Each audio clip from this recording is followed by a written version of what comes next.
L'Immortelle Corse fournit une huile essentielle exceptionnelle qui a une place de choix dans la palette du parfumeur car elle est multifacetée. Elle est ambrée, épicée, tabassée, miellée, cuirée. Elle peut donc être utilisée à la fois dans un parfum féminin et dans un parfum masculin. Elle permet de réchauffer un accord et de le rendre plus vibrant, et ceci même en trace.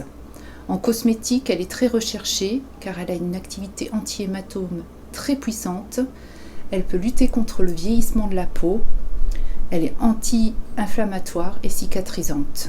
C'est vraiment la qualité, l'origine corse qui a des vertus thérapeutiques puisqu'elle présente un chémotype particulier à acétate de néryle, le composant majoritaire qui doit être de l'ordre de 30-35%.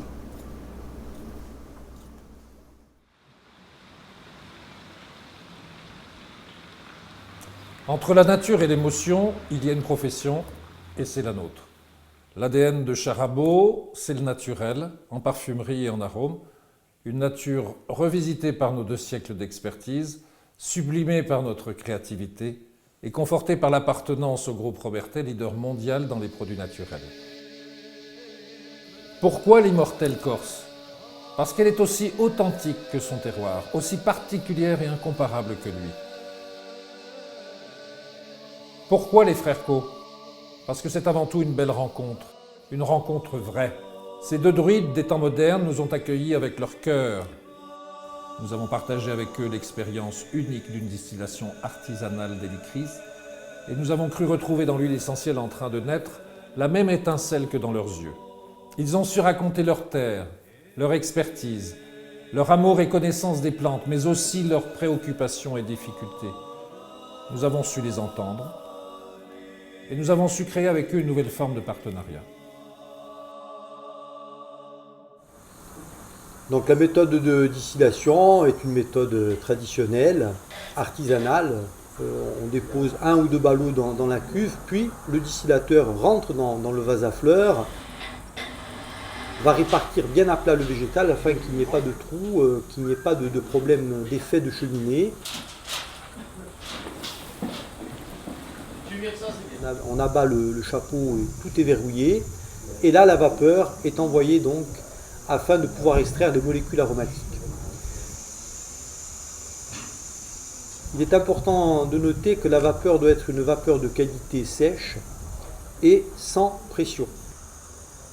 Parce qu'à partir de 200 g de pression sur une plante aromatique, on commence à brûler les molécules.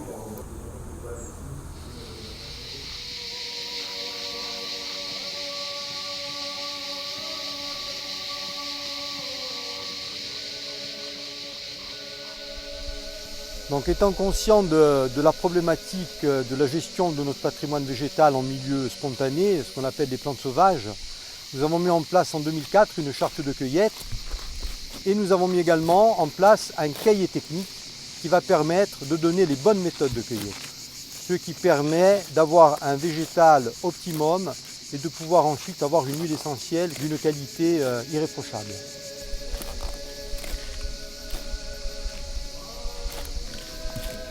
Donc lorsqu'on cueille la plante, en fait, dans le respect de la charte, il faut bien sûr laisser toujours un petit peu de fleurs pour que ça se régénère.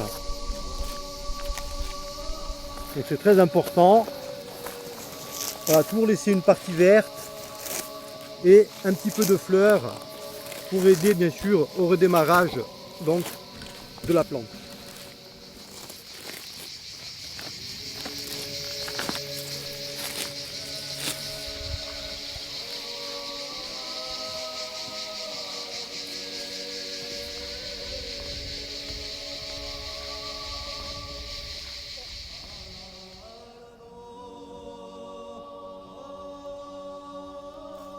Alors, on est arrivé dans l'extrême sud de la Corse. Alors, la particularité de ce terrain, c'est un endroit qui a toujours été cueilli depuis des années. L'immortel existait déjà à l'état spontané, ce qui a permis déjà d'avoir un recul sur la qualité de l'huile et de permettre justement de passer à la mise en culture. C'est une réflexion qui a été faite du producteur avec une envie vraiment d'aller vers le qualitatif, d'optimaliser seulement, de pérenniser surtout la matière première, mais pas au détriment de la qualité. On va dans un cahier des charges qui ne s'arrête pas juste à l'agriculture biologique, mais aussi à préserver tout ce qui est au niveau de la flore endémique corse. C'est un pari qui est assez joli et qui permet justement pas seulement d'intégrer une vision économique, mais surtout une vision environnementale. Et quand est-ce qu'on voit qu'elles sont vraiment au point? Première graine jaune à la tarte. Donc, ce qu'on a réussi là, c'était un petit peu ce pari entre un investissement particulier sur une plante qui aujourd'hui se trouve, je dirais, en difficulté à l'état sauvage et aujourd'hui pérennisée grâce à cette mise en culture. Ouais, tout à fait. On a la chance d'avoir une plante dite de culture, je dirais, avec une qualité optimale au niveau du suivi et exactement la même résonance au niveau olfactif et au niveau des principes actifs qu'une plante sauvage. C'est un plaisir quand même de voir que d'une plante qui était considérée par nos anciens plutôt comme une plante, je dirais, c'était son côté feu de la Saint-Jean, voilà, on disait au Vogolis-Andiois, c'était une plante qui était dans le côté spirituel. Tout à fait. Et aujourd'hui, quelques années plus tard, on se retrouve quand même avec une plante qui a pris une grande place dans le paramédical, et une grande place dans la parfumerie, et surtout une grande place dans la cosmétologie, puisqu'aujourd'hui on voit que les plus gros groupes s'y intéressent de très très près.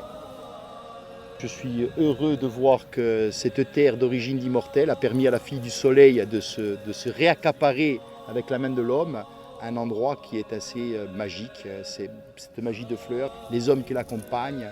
Bon, vi salutem e si chiama Amureda qui, un homme da nostra ambiente Amureda, c'est la fameuse Immortel, on l'appelle Amureda.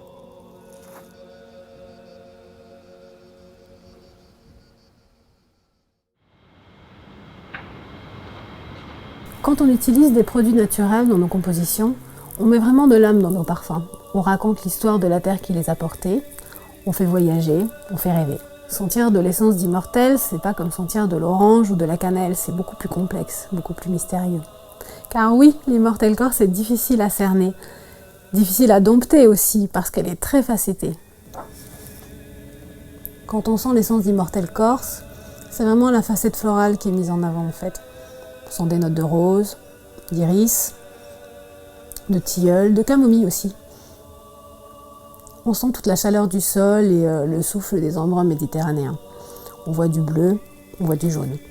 C'est toute la clarté de l'île de beauté qu'on met en flacon. Une part de cette nature sauvage qu'on aime tant. Et donc là, on a un produit qui va être très équilibré, une odeur olfactive qui embaume, parce que c'est vrai qu'il y a une note balsamique quand même, hein. On a ce côté protecteur un petit peu. Tout à l'heure, on me soulignait que c'était fort, mais pas entêtant, pas enivrant, hein. Donc on sent de la puissance, on sent du caractère, comme on l'a un petit peu en Corse d'ailleurs, mais on sent aussi une douceur, cette note de curry, cette note aérienne. Le côté olfactif révèle beaucoup de choses et amène l'esprit à l'ouverture.